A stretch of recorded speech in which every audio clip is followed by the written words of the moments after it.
Kano and Matt on Prism. That's what I got.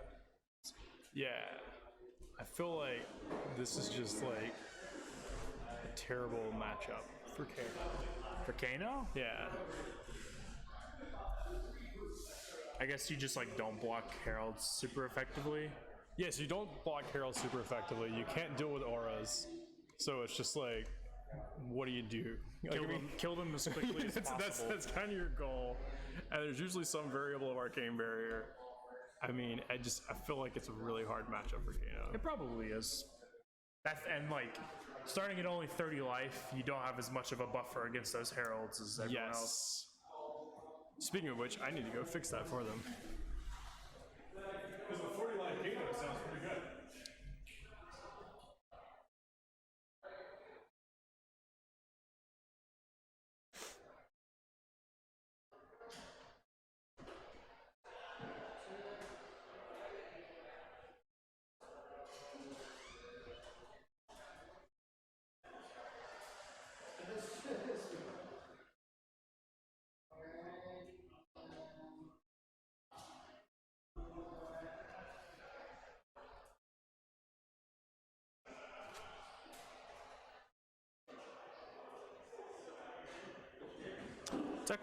Deck list wise, we do have, looks like just AB2 from Matthew here. So not an infinite amount of Arcane Barrier going to be able to soak up the damage, but obviously we have those Spectral Shields that will be able to do just nicely. So we will see what these players piece together here as we get started here in round number 3.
It is worth noting here that Neil does have 2 copies of yellow Fyendal's Fighting Spirit.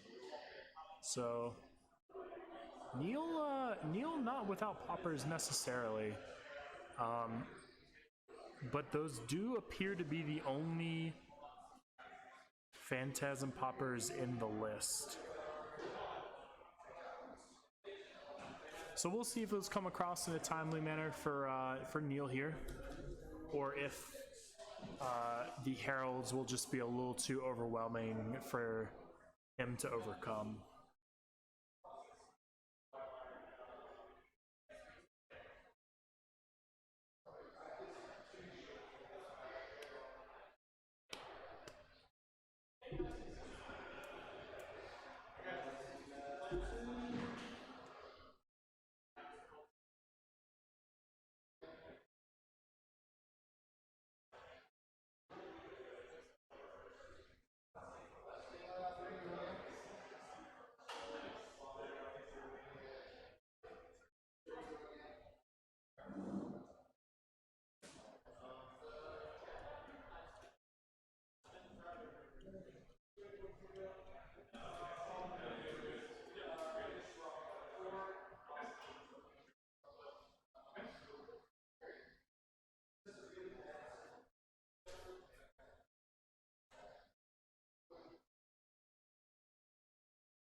So I don't know which player will be starting us off here, but I imagine if you're Neil, you kind of really hoping you won that die roll on this one.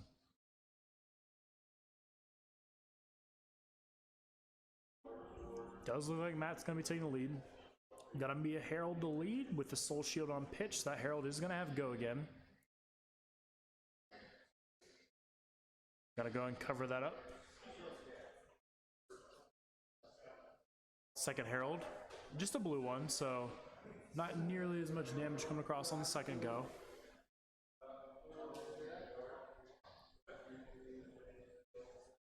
Two points of damage coming across there. Herald gonna be putting the soul for later. And ooh, a fractal replication on the end. So that's gonna be copying, or not, sorry, Shimmers of Silver. Yeah. Shimmers of Silver to end the turn, so really strong start there from Matt. Just going to be an energy pot from...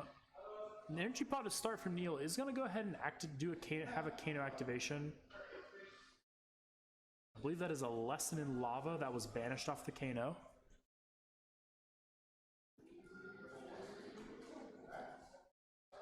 And Crucible activation. Lesson in Lava going to be played. It's going to be coming across for 4 arcane damage. We'll see if Matt would like to elect to suck up some damage here. Lesson in Lava is one of those key pieces from Kano, so we'll see if Matt elects to soak up some of this damage, or if that lesson trigger will be allowed to go off. So it's just a lesson, no Aether prior to, though?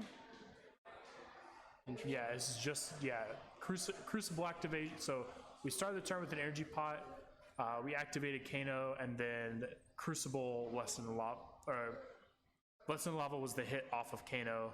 So we Crucibled Lesson in Lava. So we'll see what the pickup is. There's the Aether. So here's a Blazing Aether. Yes. Blazing Aether going to be the take off of the Lesson in Lava. So it's going to be threatening 4 damage, and then an additional additional some amounts of damage for the rest of this turn cycle. Or is this Aether Wildfire? It's one of those. This is Aether Wildfire. Aether something. For sure, yeah. Yeah. So this is the one I think that is like maybe 3 base damage and then does damage on. So that'll be sitting nice and pretty on top of the deck. Gonna be on the draw, coming off the top here for Neil. So I think a very reasonable setup turn. You know, energy pot, very nice one to have. Got a little bit of arcane damage in. Got to set up for hopefully what will be a big damage turn here on Matt's turn. So I mean, so there's a good possibility, depending on what his hand is, he could push lethal here. Yeah, it's a very real possibility with the energy pot and the Aether, because we know he's got it. I don't know what else is in his hand, but that's actually pretty scary. I'm actually see what he draws here. Kind of interested to see that Matt went into and it was a Fork Lightning off the top. That is not really what that is definitely one of the worst things to see when you know your opponent has the Wildfire in hand. Yeah, no, very scary situation already. Man. Neil planning out what his next move is going to be here. Definitely feels like he's definitely evaluating just like how much damage can be pushed across. Does have that one of those fighting spirits in hand, so he could theoretically elect to put a Phantasm pop on the chain and see what Matt's response is, or he could just go ahead and try to string together some damage here and force those resources to be burned on some arcane barrier.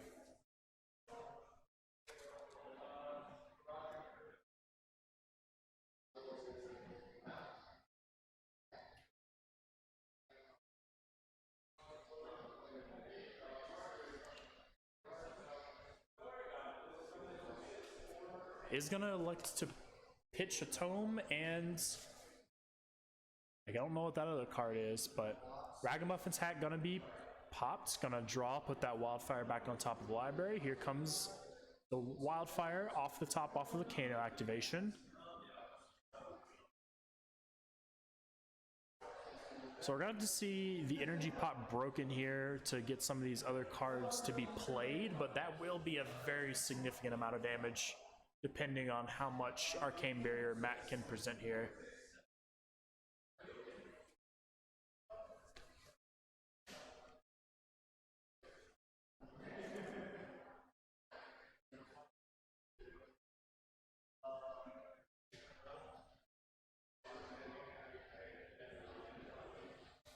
Now Neil kind of sitting and thinking what the best sequence of plays is here. Obviously we don't know, I don't believe we know what card is in that arsenal slot. So hard to say what Neil is sitting on as far as damage. All right, we're gonna start with the Crucible activation. Pops the energy pot. I imagine we're gonna see Wildfire coming in next for 5. All right, so here's Wildfire for 5. Gonna break the Metacarpus node as well. I can't read that die, but I believe that should be, I believe this Wildfire should be coming in for 5. Matt going to elect to use Prism's ability to get rid of the card in his soul. Spectral Shield will soak up one of the damage. And Arcane Barrier, another 2 points of that. So that's only going to be hitting for 2. So the rest of these cards will be doing an extra 2 points of damage. Just Forked Lightning will be coming across for, well, you just showed 5 there. So I'm guessing 5 and 5. So that's another 10 points. Matt just going to be soaking up that damage.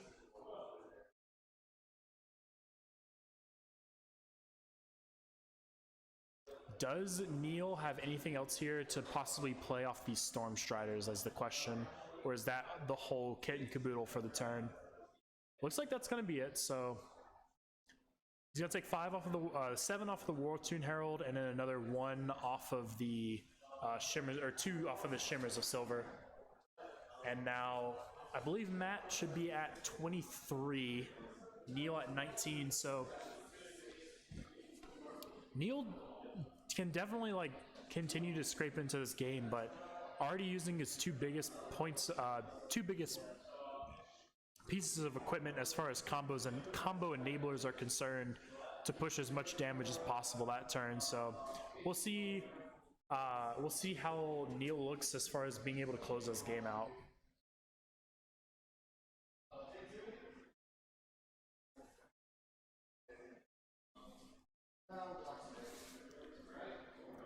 Hardest thing now is Neil kind of has to evaluate how much is worth going in for here on his own turn.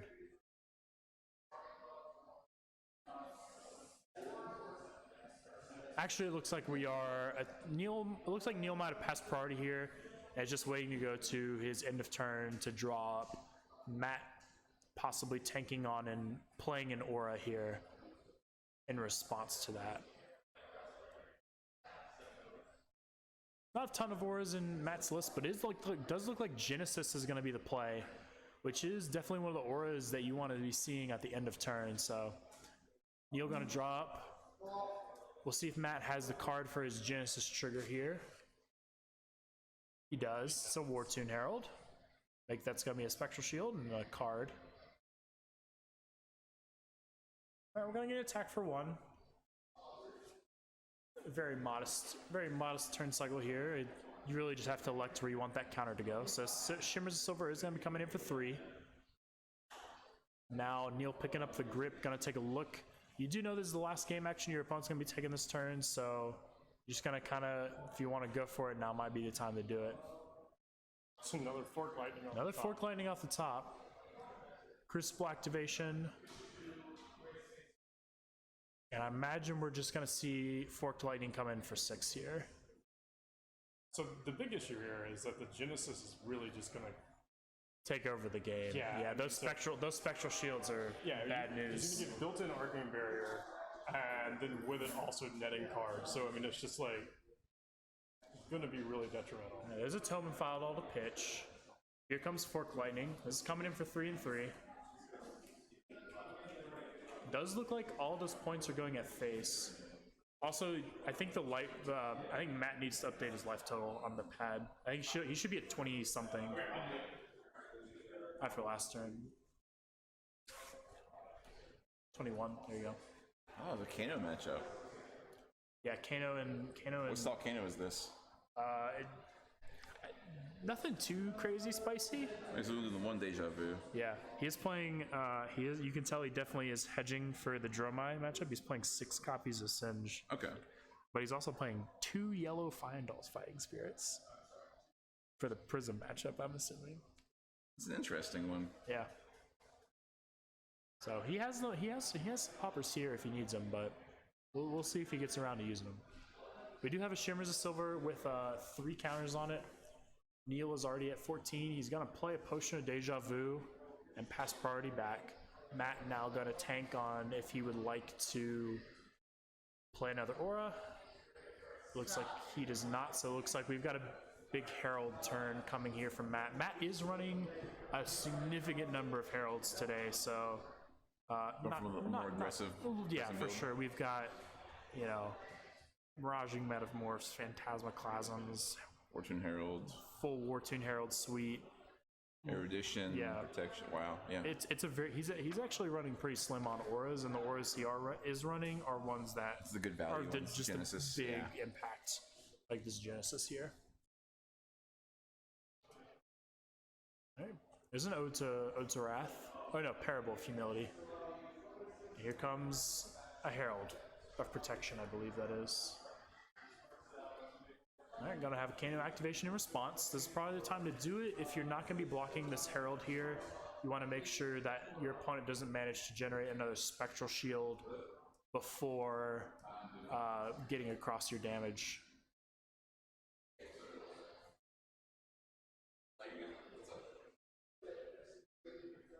Gotta activate Kano again. Maybe. Thinking about it. Some Emeritus Scolding on the pitch. We're gonna activate Crucible. We're gonna pop our Potion of Deja Vu. We're gonna put these cards back on top of our library.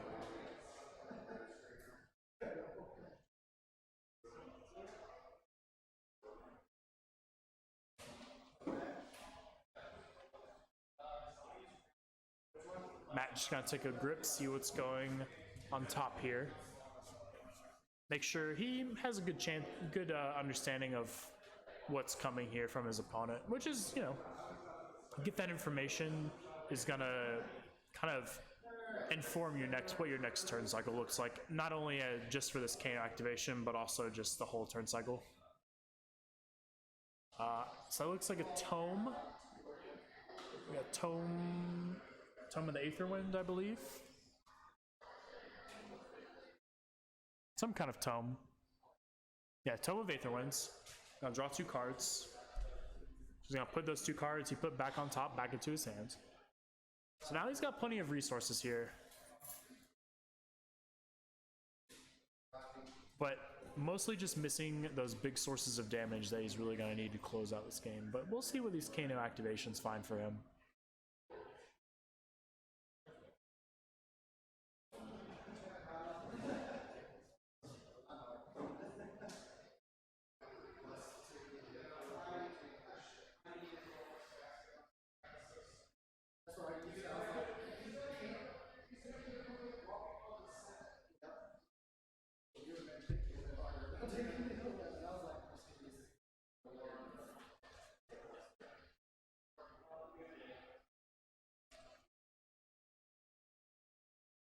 Kneel deep in the tank here.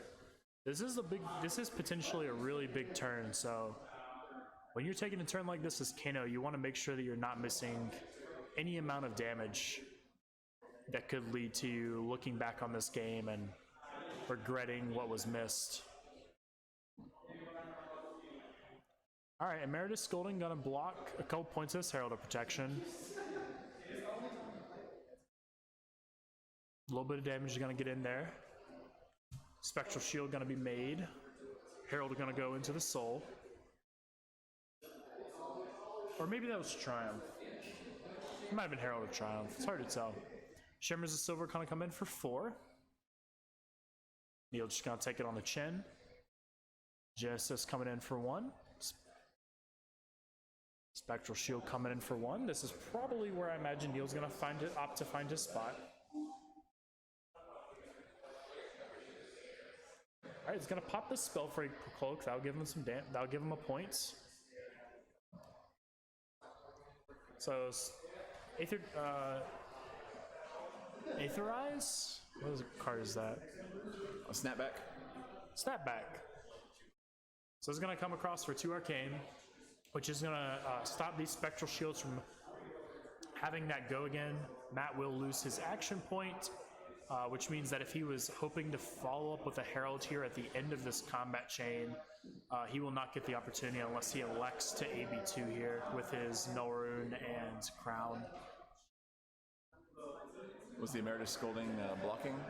Yeah. Okay.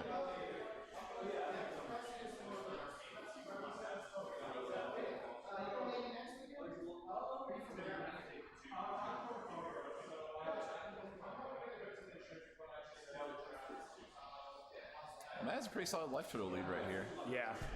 Yeah, and Neil unfortunately had to. I don't know if it's unfortunate. Neil burned his Ragamuffins hat and Carapace nodes pretty early for an Aether Wildfire Forked Lightning turn. Probably too early. Yeah, so honestly, as a Wizard player myself, even a half-assed one at that, I would argue like if you're popping your equipments before you have the win condition, you're doing it too soon. Yeah. Those are how you close out the game. Yeah, you have to. And now we're kind of seeing the effects of that, where like Neil is just having to like piece these turns together on the fly. But Energy Pot and an Arsenal, so, and he does still have his Storm Striders. I believe this is going to be the last turn of the game, so we'll see what Neil Neil can put together here. 21 points of damage or 24 points of damage is a big big ask. Matt being able to establish that Genesis pretty early really made a big difference in this game. If he has the right 4 cards, the right 3 or 4 cards on top of his deck and a decent arsenal, he does still have his boots. Yep. He can still Storm Striders into a chain on his turn. All right, here comes Shimmers of Silver 5. So this is threatening lethal, so we are going to go for it here. A Kano activation. What do we find? Reverberate blue, so that has a chance of chaining off based on the arcane damage that it deals to make another one with costs of whatever damage it deals or less instant speed. So that's a good start. So if you get not a great start. If he had like a chain lightning in his hand, for example, reverberate into a chain lightning to play another card at instant speed, like there are some options. So he might try to we are popping Storm Striders, so it means we got something interesting in arsenal or hand. I mean, at this point, you know you gotta go for the killer, right? Oh yeah, for sure. Yeah. Either you have the right sequence of cards or you don't. We have a Crucible activation.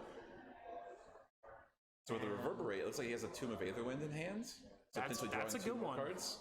So if you can land the Reverberate, and because the Reverberate costs, Tomb costs 0, you can just play it for free off the Reverberate anyway. Draw 4 cards. Yeah. At least draw 2. Draw 2 cards, yeah. Okay, so we're going to stack the deck with Lesson and Lava. Alright. See what Matt elects here. The nice thing here for Matt is that he gets to keep a full grip, so he has as many activations of AB2 as he would like. Right. While still being able to threaten lethal with all of his stupid orders. So, Lesson in Lava. Looks like AB2 is going to be the play here from Matt. And other two damage will get soaked up by those Spectral Shields. So no damage coming in from that Lesson in Lava, so we're not going to get to go tutor a card. And we're going to block out the Shimmers. So that's going to be a bad sign. Yeah. So we're going to take 1 from the Shimmer. No, 0 from the Shimmer, 1 from Genesis, 1 from Spectral Shield, and then assumably a Herald at the end here from Matt. So the entire board presence he had between the boots and the potion were all for nothing. Yep. Yeah, I think Neil understands what just happened there. Yeah. I think we're fine. There it is. There's the Herald. Yeah. That's game. Good attempt, though. Rough matchup for Kano, I feel. Yeah, especially like having a Genesis for that long. That's just pure value. Yeah. And you can't interact with it, can't destroy it. Basically to the point of like if they had more generic weapons, would a wizard just run generic weapon as a sideboard tool just to deal with Spectra? Like back to the whole point of Spectra being that like kind of asinine mechanic like you have to deal with. You don't want to play Talshar? I mean, it's a possibility. I mean, honestly, if I'm being like legitimate, I would never run a Talshar over a Crucible Bathe Weave. But you get to a point where it's just a bad matchup because of Spectra. This is a really interesting deck list from Matt. This is like kind of, you can tell that he definitely tuned this deck list for the meta that our prior player was talking to us about. Exactly, yeah, because he was saying like a lot of people aren't playing the highly aggressive version of it, but Matt definitely went for it.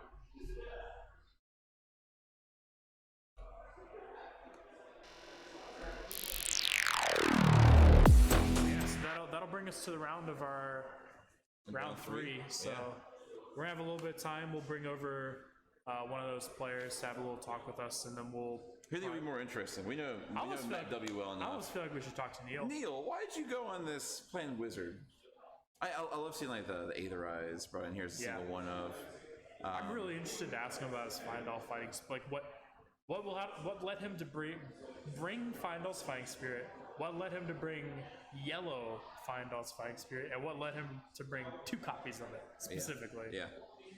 Like it's such a specific card and a specific number. For wizard, exactly. I'm still trying to. It would make a lot of sense to me if this was like Oldhim or like just like any defensive deck that wants a good popper that is still technically a 3-block, because Fighting Spirit is a 2-block that gains you life. Like Findall's Fighting Spirit is a card I very much could see show up in some Guardian lists. But Wizard just seems like so. It seems like Wizard is such a tight deck as far as numbers that fitting in a card like that seems like a pretty difficult thing What's to do. What's the attack value on the yellow Findall's Fighting Spirit? I think it's 6. I think it's 7/6/5. Okay. So I imagine he's playing yellows because it's the color that pops where it pops Phantasm and based on that last match, it generates makes sense, the most resources. We do have 6 copies of Singe, so Neil is very prepared for the Dromai matchup today. I don't know if I've personally seen any Dromais walking around today, so it might be a little bit of a. We saw these decks online, but people bad call for our personal people meta. in paper weren't like ready to have them yet. How's it going? Neil? Yeah. Take the seat. Yeah, have a seat. We have some questions. Okay. What do you need? Misplayed? No. So the first question is, why did you decide to bring Kano to the event today? Been playing Kano for 2 years. Okay. So you're a fan. I'm pretty good at it. Try to be anyway. Yeah. I topped 8 in ProQuest season 1, 6 ProQuests with Kano, and then only 1 last time because I only got to make it a couple. How do you feel about your Prism matchup? I messed up. In general. No, I messed up. Like I was testing a sideboard option, and it was the Fork Lightnings. They were hitting hard, but it slowed me down. I should have kept the 2 flares and the 3 darts because the idea is he only had 2 AB. If I stayed low to the ground, and my cost was not that expensive the whole time, I could have kept his shields in check a little better than I did. And if that were the case, I think that I don't know, he probably just got the nuts. He probably drew good. Drawing good is good. So the most interesting thing I see in your deck list here is 2 copies of yellow Findall's Fighting Spirit. What? That was going to be a test for Prism and Dracai. Okay. I didn't. So the idea behind it is the 1 Cindering and the 2 Findles. So let's think about it. Normally, when you try to play against Old Prism, you would run a 6 attack, and most of them are red. That one's yellow, so it gains your resource. The other reason behind it is because, yes, it blocks for 2, but it technically blocks for 3 if you have less life. And the other big thing is it pops Phantasm. And if you do, lucky enough to send it, it's 6. 6, Kano flip, more stuff is the goal. But we'll see. I also noticed you are playing 6 copies of Singe for what I presume is the Dromai matchup. So believe it or not, Blue Singe is for me, period, is main board, no matter what, always. The idea behind the deck was to reduce the cost of my blues as less as possible. As you notice, I'm not running Rousing Aethers. I'm not running blue. I'm only running one blue that's a 2-drop that deals damage. And the idea is to Wildfire Blue Blazing every single time. First round, I got Wildfire Lesson into Blazing for 45. Or no, I'm sorry, 38. And then the other one, I got the double Blazing, but this kid was so good. He got a double Oasis off on me. He got a double Oasis on my Wildfire turn. And I got lucky and got the flip on a boom into Spindle. If there was, so obviously Icelander is a very different type of wizard from Kano. Yeah. What advice would you give to potential wizard players when it comes to making a decision between the very different styles of these two heroes? So I've got 2 builds for Icelander currently. One is a TKO. It literally is based on blocking, keeping 2 cards, and setting up for Frost Hex, and giving them Frost Bites and letting them take damage.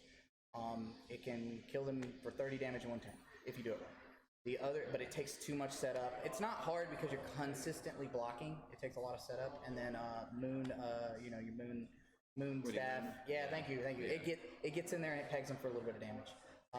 And then the other way to build it is just sheer control, where your guy from Intrinsic Gaming built a really cool ping you, give you frostbite, tax you. Ping you, give you frostbite, and it just got you there, and then boots would go for kill.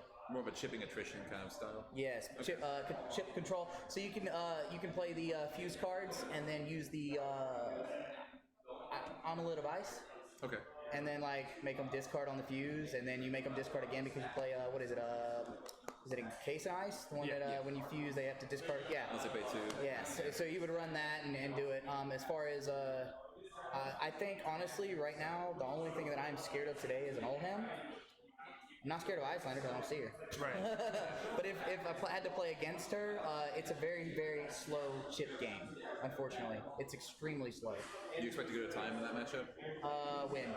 With Icelander? No, I'm gonna go for. I don't like time. I'm gonna go for a loss or a win. I don't want time gains.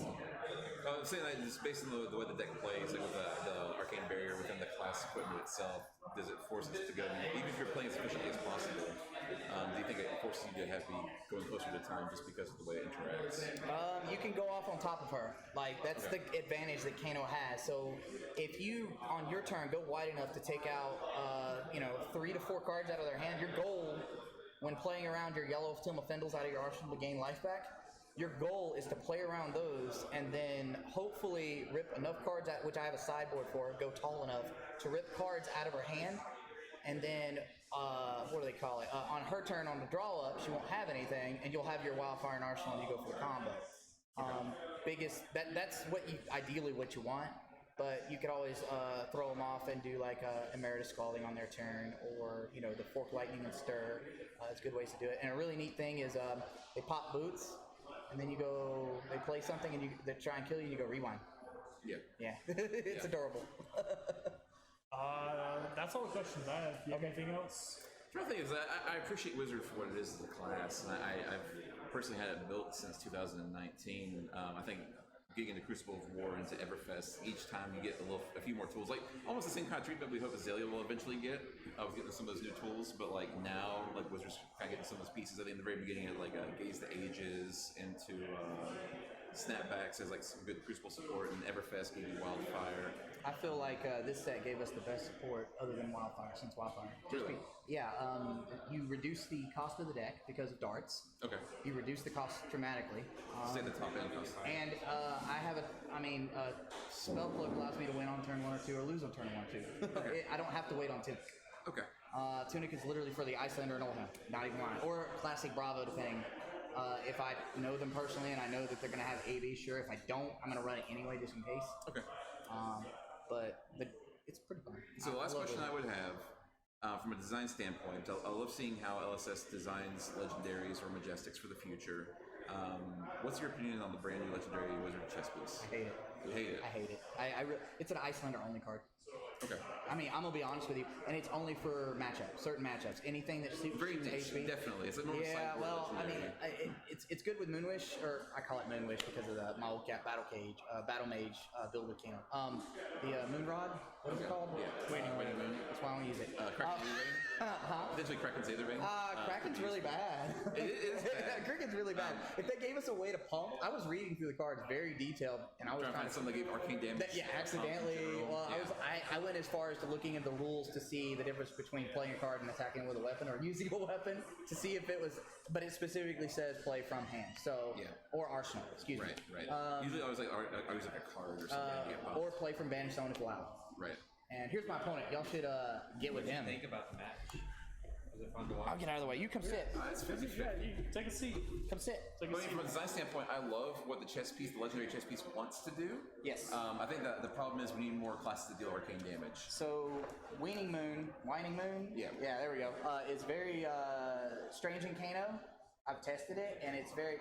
I've tested it with a Battle Mage build where I use Moonwish and Sunkiss Okay. to give Moonwish go again by putting it on top, flipping it, hold priority. I get to draw a card, gain life. I get to search for another one. I get to play again. I get to gain life. I get to draw a card. And then, because I play 2 non-attack actions, I've turned on Moonwish so I can send another 2 if I want to.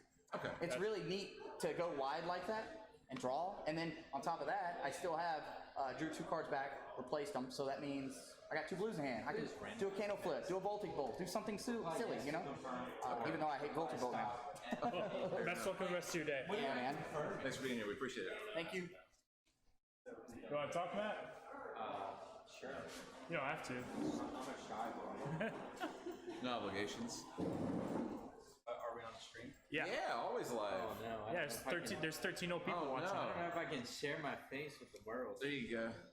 It's too late. You Set already in the the seat for background. you. You can just hold your phone over your face. That's fine. That's what I was about to do. We know who you are, but the rest of the world can't. All 16, down to 13. Okay. 13. It's a good number.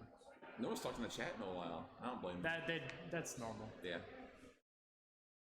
They just want to absorb information. Here's some of the bullshit that we throw out.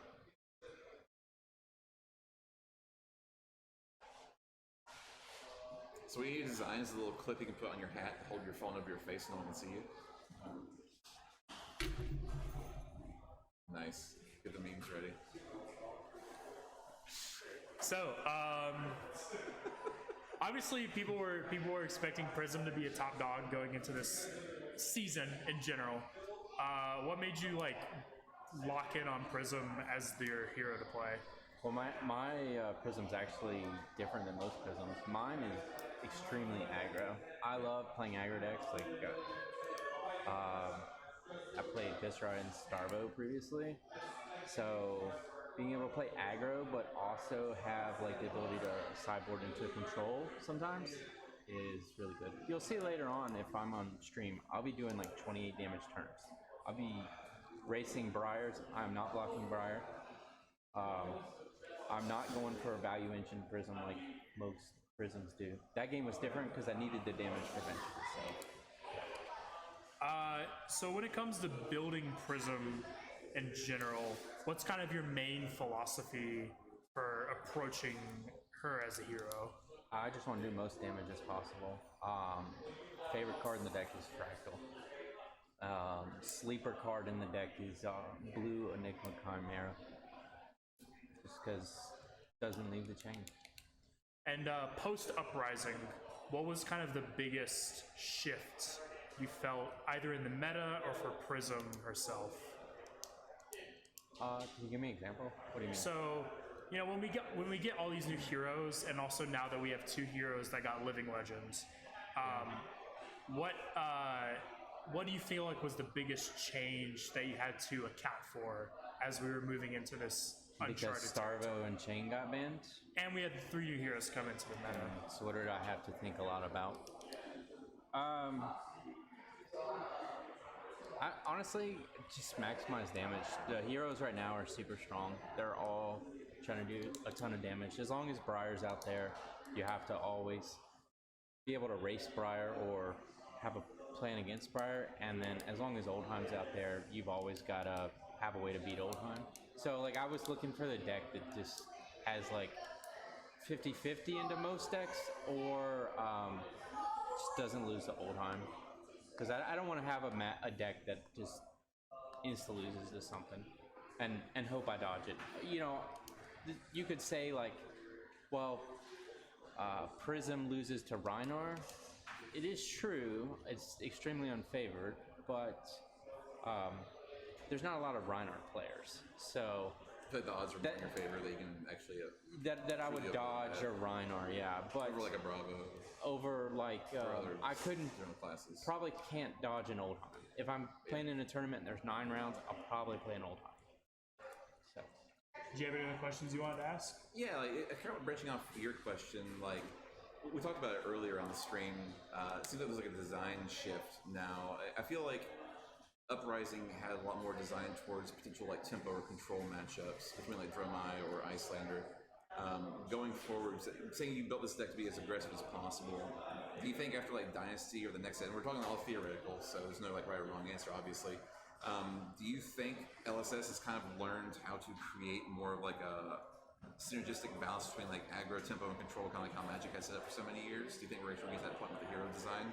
unfortunately, no, and I think it's a problem with the design of the game. Okay. So if you look at Magic the Gathering, control works because your opponent eventually runs out of cards in hand. It's like a threshold. Once you get over a certain point, like turn 4, turn 5, you start getting like... They run out of cards. Yeah. In this game, why aggro is so strong is because aggro constantly draws 4 new cards. Okay. And the only way aggro sucks is if aggro just bricks on their draw. Like a Briar could draw all non-attacks, or a Lexi could draw no arrows. But, you know, this game encourages aggro, and aggro is always going to be the strongest thing unless there's like some super busted cards that just push Oldheim over the edge.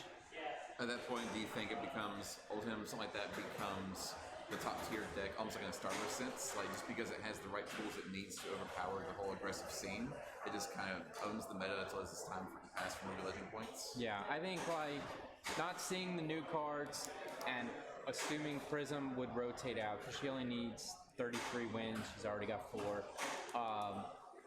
Oldheim and Briar become the 2 strongest decks, and Oldham actually really has the... Briar can high roll anything, Okay.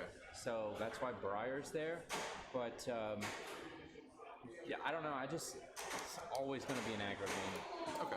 They're always going to be here, and even the creator James White said he thinks fatigue is ass, and he does not want to like have decks that sole purpose is to just fatigue. He doesn't find it fun. So honestly, fatigue seems like the control strategy right now. Is like fatigue is like how they kind of answer the counter to aggro. Unfortunately, yeah, fatigue is labeled as control, but like there's interesting design space. Like if you think of Rhinar, you could have Rhinar have a card that says for the next couple turns, your opponent has -1 intellect. Right? Rhinar does pretty good with 3 cards, but a lot of other decks might not. Okay. You know, so I would like to see control go in that sort of way. Controlling the hands. Yeah, more or less, controlling like more discard effects. controlling the hand, slowing it down, but putting it an advantage towards one player. Okay. Yeah. Okay. That seems fair. No, I kind of see control going that way as well. Like right now, I think the only control element we have in the game right now seems to be like more either like fatigue is the overall strategy, but like Ice is trying to play the control/tempo element of the game, but it requires a lot of on-hit effects, the more aggressive side of it to actually get that control in return. Yeah, Icelander is very strong right now. The thing is that Prism can aggro with like blues and yellows. Yeah. So even if you give me 4 Frostbites, I'm still swinging like 14, 16 damage at you. Okay. No, I appreciate the insight. Yeah. Well, we'll let you go back and sit and think on what's to come. And Stew on beating up yeah. people. 3-0, so already. I might be off on to a good stream start. again. Yeah, We'll see. Look Best forward luck to in it. your next rounds. All right. All right, cool. We're gonna throw it to a break. We should be back in a few minutes here with round 4. So enjoy. Go get a snack. Go get some water, and we'll see you soon.